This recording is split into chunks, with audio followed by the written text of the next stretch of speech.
وَلَقَدْ يَسَّرْنَا الْقُرْآنَ لِلذِّكْرِ فَهَلْ مِن مُّدَّكِرٍ۔ اور ہم نے قرآن کو سمجھنے کے لیے آسان کر دیا، تو کوئی ہے جو سوچے سمجھے۔ صوت القرآن، قرآن کی آواز۔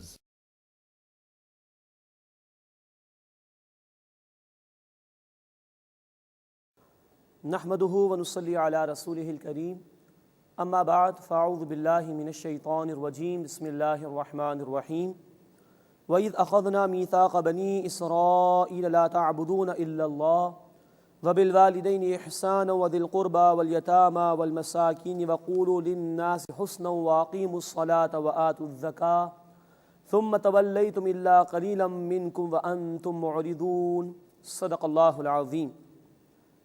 سورہ البقرہ آیت نمبر 83 سے ہم اپنا مطالعہ شروع کر رہے ہیں۔ اسی آیت سے سورۃ البقرہ کے 10ویں رکوع کا آغاز ہو رہا ہے۔ یہ آیت مبارکہ آیت نمبر 83 بڑی اہم ہے کہ جس میں اللہ تعالیٰ نے اپنے حق کے ساتھ بندوں کے حقوق کو بھی بیان فرمایا ہے۔ بنی اسرائیل سے اللہ نے وعدہ لیا تھا حقوق اللہ اور حقوق العباد دونوں کی ادائیگی کا، اس کو قرآن نے یہاں نقل کیا ہے۔ جس سے یہ بھی معلوم ہوتا ہے کہ ہمارا دین جہاں اللہ کے حقوق بیان کرتا ہے وہاں بندوں کے حقوق کو ادا کرنے کی تلقین بھی فرماتا ہے۔ یہ معاشرتی ہدایات ہیں، سوشل گائیڈ لائنز ہیں جو کئی مقامات پر قرآن نے بیان فرمائی ہیں۔ مثال کے طور پر سورہ نساء آیت نمبر 36، سورۃ الانعام رکوع نمبر 19 اور سورہ بنی اسرائیل رکوع نمبر 3 اور 4 میں بھی ان ہدایات کو اللہ تعالیٰ نے تفصیل سے بیان کیا ہے۔ بنی اسرائیل کا ذکر ہو رہا ہے اور ان سے اللہ نے جو وعدہ لیا تھا اس کا بیان آ رہا ہے۔ وَإِذْ أَخَذْنَا مِيثَاقَ بَنِي إِسْرَائِيلَ، اور یاد کرو جب ہم نے بنی اسرائیل سے عہد لیا لا تعبدون الا اللہ، کہ تم اللہ کے سوا کسی اور کی عبادت نہ کرنا، وبالوالدین احسانا، اور والدین کے ساتھ احسان کا رویہ اختیار کرنا۔ قرآن حکیم میں کئی مرتبہ تقریباً 5 مرتبہ اللہ کے حق کے بعد ماں باپ کے حقوق کو بیان کیا گیا ہے، جس کا نقطہ عروج سورہ بنی اسرائیل کے 30 رکوع کے آغاز میں بیان ہوا ہے۔ انشاءاللہ وہاں اس کی تفصیل ہم سمجھیں گے۔ وبالوالدین احسانا، اور ماں باپ کے ساتھ حسن سلوک کرنا، وذی القربى والیتامى والمساکین، اور رشتہ داروں اور یتیموں اور مسکینوں کے ساتھ عمدہ سلوک کرنا، وقولوا للناس حسنا، اور لوگوں کے ساتھ اچھی بات کرنا۔ اللہ کے رسول صلی اللہ علیہ وسلم کی حدیث ہے کہ عمدہ کلام کرنا بھی صدقہ ہے، مسلمان بھائی کو دیکھ کر مسکرانا بھی صدقہ ہے۔ وَأَقِيمُوا الصَّلَاةَ وَآتُوا الزَّكَاةَ، اور نماز قائم کرنا اور زکوٰۃ ادا کرنا۔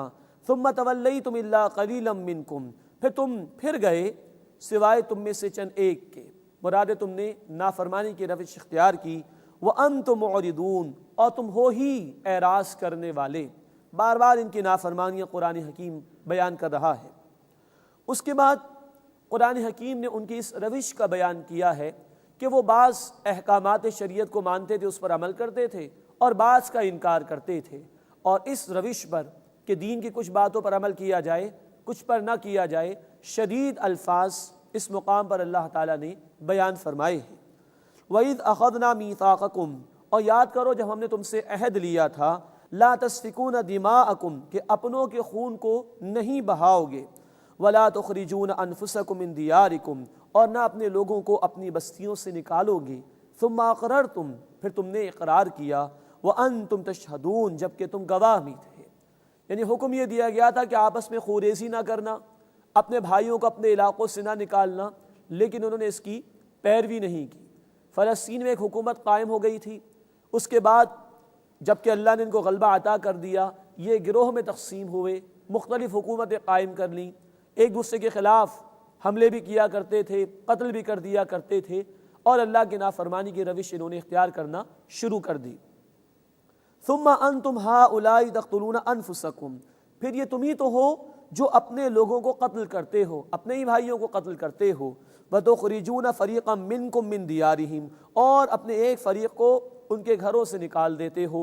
تظاہرون علیہم بالإثم والعدوان، تم چڑھائی کرتے ہو ان پر گناہ اور زیادتی کے ساتھ، وَإِن يَأْتُوكُمْ أُسَارَىٰ تُفَادُوهُمْ، اور اگر وہ تمہارے پاس قیدی بن کر آئیں تو فدیہ دے کر انہیں چھڑاتے بھی ہو، وَهُوَ مُحَرَّمٌ عَلَيْكُمْ إِخْرَاجُهُمْ، حالانکہ ان کا نکالنا ہی تم پر حرام کیا گیا تھا۔ اب اصل میں دو باتیں یہاں بیان ہو رہی ہیں، ایک تو اللہ تعالیٰ نے انہیں قتل و غارت گری سے منع کیا اور اپنے بھائیوں کو اپنے گھروں اپنے علاقوں سے نکالنے سے منع کیا، اس کی تو انہوں نے پیروی نہیں کی اور قتل و غارت گری بھی کرتے تھے، بھائیوں کو اپنے گھروں سے نکال بھی دیا کرتے تھے۔ لیکن ایک حکم اور بھی تھا ان کی شریعت میں کہ اگر تمہارا بھائی کہیں قیدی بنا ہوا ہے تو فدیہ دے کر اس کو چھڑانے کی کوشش کرو۔ تو جب آپس میں جنگیں ہوا کرتی تھیں اور کسی اور قوم کے پاس اپنے کسی بھائی کو پایا کہ وہ قیدی بنا ہوا ہے تو اب جاتے تھے اور فدیہ دے کر چھڑانے کی کوشش کرتے تھے۔ یہ ڈویژن کر دی تھی انہوں نے اللہ کے دین کے احکامات میں۔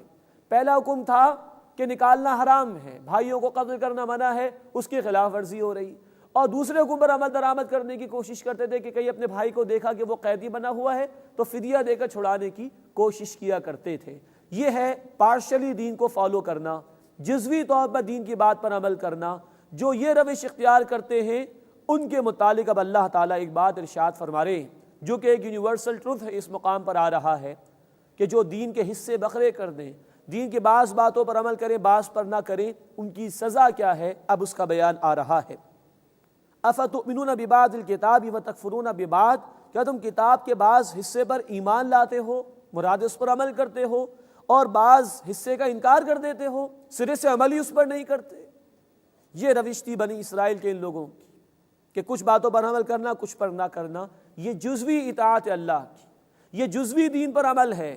اس کے متعلق اب اللہ کا تبصرہ، فما جزاء من يفعل ذلك منكم الا خزي في الحیات الدنیا، تو تم میں سے جو کوئی ایسی روش اختیار کرے تو اس کی سزا اس کے سوا کیا ہے کہ دنیا کی زندگی میں رسوائی میں مبتلا کیا جائے۔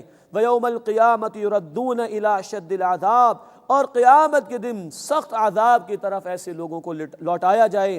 وَمَا اللَّهُ بِغَافِلٍ عَمَّا تَعْمَلُونَ، اور جو کچھ تم کرتے ہو اللہ اس سے بے خبر نہیں ہے۔ جزوی دین پر عمل قبول ہونا تو دور کی بات، دنیا میں سزا ہے ذلت اور رسوائی کی، اور آخرت میں شدید عذاب تیار کر رکھا ہے ایسے لوگوں کے لیے۔ اللہ کو کافر کے کفر پر اتنا غصہ نہیں آتا جتنا ماننے والوں کی نافرمانی کی روش پر آتا ہے۔ یہاں انہوں نے بعض باتوں پر عمل کیا بعض کا انکار کیا تو اللہ نے کہا جو عمل کر رہے وہ بھی ایکسیپٹیبل نہیں، یہ جزوی اطاعت قابل قبول نہیں، بلکہ دنیا میں اس پر ذلت اور رسوائی کی سزا مقرر کی گئی اور آخرت میں شدید عذاب کی وعید اور ڈراوا سنایا گیا ہے۔ آج ہمیں جائزہ لینا چاہیے کہ یہ طرز عمل کس کا ہے، دین کی بعض باتوں پر عمل کرنا بعض پر نہ کرنا۔ چند لوگ ہیں جو نمازوں کا اہتمام تو کر رہے ہیں، عظیم اکثریت نہیں کر رہی، لیکن جو نماز ادا کرنے والے قرآن کو نہیں پڑھتے، نمازیں بھی ادا ہو رہی ہیں، سود کا نظام بھی جاری، بے حیائی بھی عام ہے، تو دین کی کچھ باتوں پر عمل کرنا کچھ پر نہ کرنا یہ اللہ کے ہاں قابل قبول نہیں ہے۔ آج مسلمانوں کی ذلت و رسوائی کی بنیادی وجہ یہ ہے، قرآن کی آیت بتا رہی، ہم نے دین کے کچھ احکامات پر عمل کرنے کی کوشش تو کی لیکن بہت سے احکامات کو فراموش کر دیا۔ یہ پارشلی اطاعت کرنا، یہ جزوی دین پر عمل کرنا، یہ اللہ کے ہاں قابل قبول نہیں۔ اللہ ہمیں اصلاح کی توفیق عطا فرمائے اور پورے کے پورے دین پر عمل کرنے کی توفیق دے، جس کے لیے ہمیں ذاتی سطح پر بھی اللہ کے احکامات پر عمل کرنا ہوگا، جس کے لیے دین کی دعوت کو انسانیت تک پہنچانا ہوگا، اور جس کے لیے اللہ رب العزت کے احکامات کے نفاذ کی جد و جہد کرنی ہوگی، تبھی اس ذلت و رسوائی کا خاتمہ ہوگا۔ اللہ ہمیں اپنی اصلاح کرنے کی توفیق عطا فرمائے، ہمیں دین پر ذاتی سطح پر بھی عمل کی توفیق عطا فرمائے، اور دین کی دعوت کو عام کرنے اور دین کو قائم کرنے کی جد و جہد میں اللہ ہمیں شریک ہونے کی توفیق عطا فرمائے۔ وَمَا اللَّهُ بِغَافِلٍ عَمَّا تَعْمَلُونَ، اور جو کچھ تم کرتے ہو اللہ اس سے بے خبر نہیں۔ آگے یہی لوگ جو جزوی دین پر عمل کریں، اللہ کے دین میں تقسیم کے روش اختیار کریں، ان کے متعلق فرمایا جا رہا ہے اولئک الذین اشتروا الحیاۃ الدنیا بالآخرہ، یہ وہ لوگ ہیں جنہوں نے آخرت کے بدلے دنیا کی زندگی خرید لی ہے، دنیا کی محبت میں دیوانے ہوئے، دین کو انہوں نے فراموش کر دیا۔ فلا یخفف عنہم العذاب، تو ان سے عذاب ہلکا نہیں کیا جائے گا، وَلَا هُمْ يُنصَرُونَ، اور نہ ان کی مدد کی جائے گی۔